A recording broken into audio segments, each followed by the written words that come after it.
You need to know what you need and go after it. Wouldn't that be a new discipline?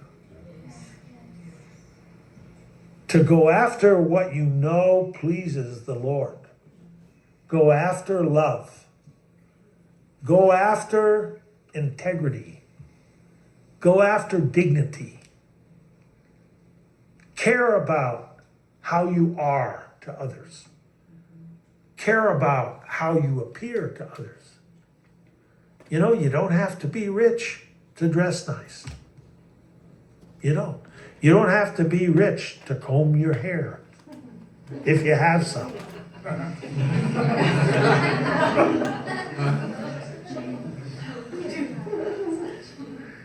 Be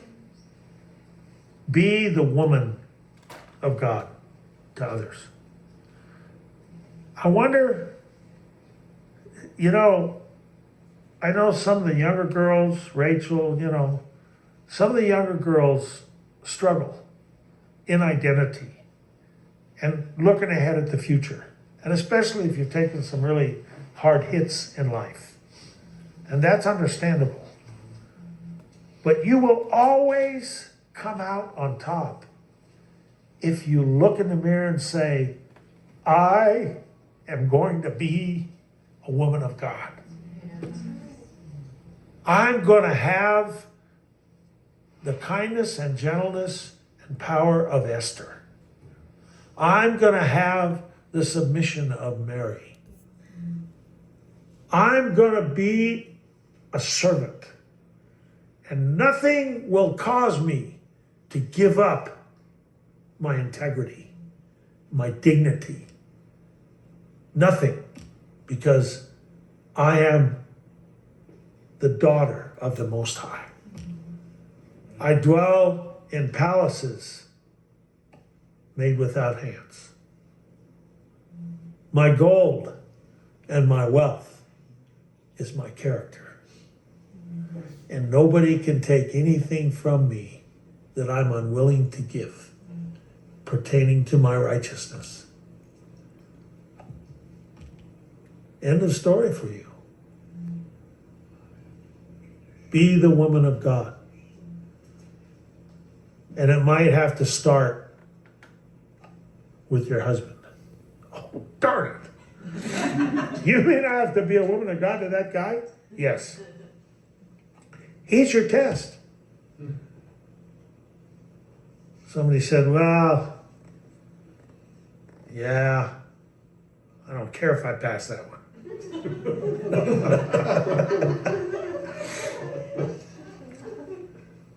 But see, he's not the one that suffers. Oh yeah, he suffers with your many words and your attitudes and maybe getting hit over the head with a skillet. He suffers in some ways.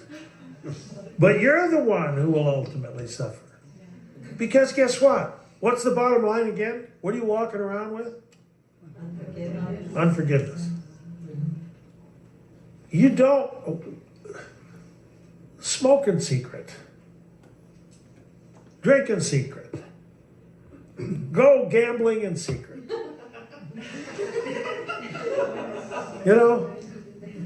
Go to the wrong movie in secret. But find forgiveness. And one thing I know about, you know what happens? Say, well, how can you tell people to do that? Look, if they're going to do it, they're going to do it. But what I'm concerned about is they have not a clue what walking through life unforgiven will do to them and do to their soul. They haven't got a clue. I say many, many Christians, we know, we probably collectively in this room, I don't know, 10,000 people. And that's not the people we've met. That's people we probably all can think about that we've met and know throughout the years. But we've been in church, haven't we? Yes. Linda lived the first, how many years of life in church? 25 years in church. Big churches, because she's from LA. And you know what that means? That means she's lived in communities of great sin. Why do you think, have you ever, I could ask you this. Well, I could just say, she was hoping her husband would die. Okay. Gee, is that kind of like an immoral thought? You think? Is that he that looks on a woman to lust has committed adultery already? Can we follow that through? She that wants her husband to die has committed murder already in her heart. Can you follow that through? Is that all right? And how did she get that way? And what released her to be that way? And she didn't realize she was living unforgiven. And how was she able to do that? Because she went to church and heard messages that justified her in her heart. She didn't get convicted about that. I mean, how long was that going on before we went to lunch? 2 years. 2 years.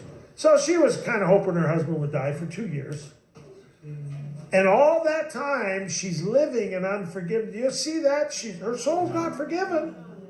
Oh, the Lord loves her. I didn't say that. I said she's unforgiven. You think there would have been an issue if she would have had a heart attack? Fallen dead? Woke up in the presence of the Lord? He'd have to look at her and say, "You're a murderer." She goes, "What? Did I kill somebody on my way out?"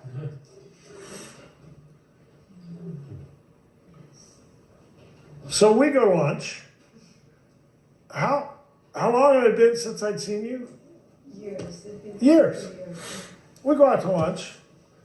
We go to Sizzlin where you get your own salad and you wait for the steak and everything. We're sitting there. I looked at her and what did I say? You said it's not good. You start reading my spiritual will. He said, I know you feel like you're just in a tough situation. You feel trapped.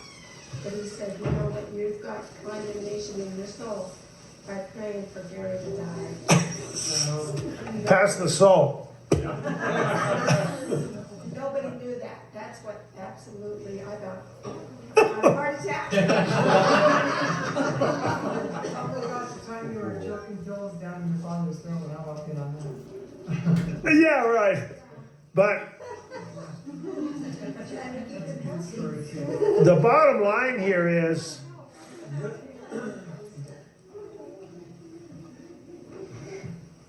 all of us that had the church culture and went to church lived in a community of unforgiven people.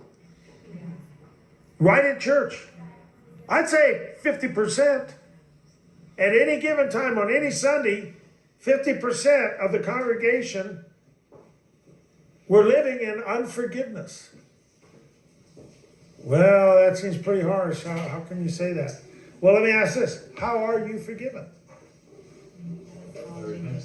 You have to acknowledge your sin and turn from it. And he forgives you. And the second you set your heart to believe, just like Daniel, the second he set his heart to pray,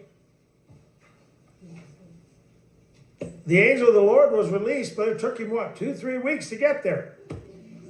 He had to fight his way to earth. Boy, how's that work? Don't ask me. I don't know. I'm just telling you what it says. If it took 3 weeks for the angel to get to Daniel, we better start early.